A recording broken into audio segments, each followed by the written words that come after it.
இயேசுவின் அன்பு இதயங்களுக்கு காலை வணக்கம். இந்த நாள் உங்களுக்கு ஆசீர்வாதமாக அமைய வாழ்த்துக்கள்.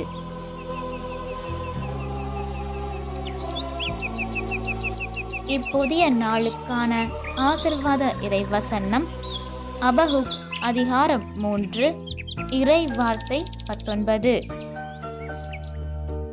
ஆண்டவராகிய என் தலைவரே என் வலிமை, அவரின் கால்களை பெண்மானின் கால்களைப் போலாக்குவார். உயர்ந்த இடங்களுக்கு என்னை நடத்தி செல்வார். அற்புதமே அதிசயமே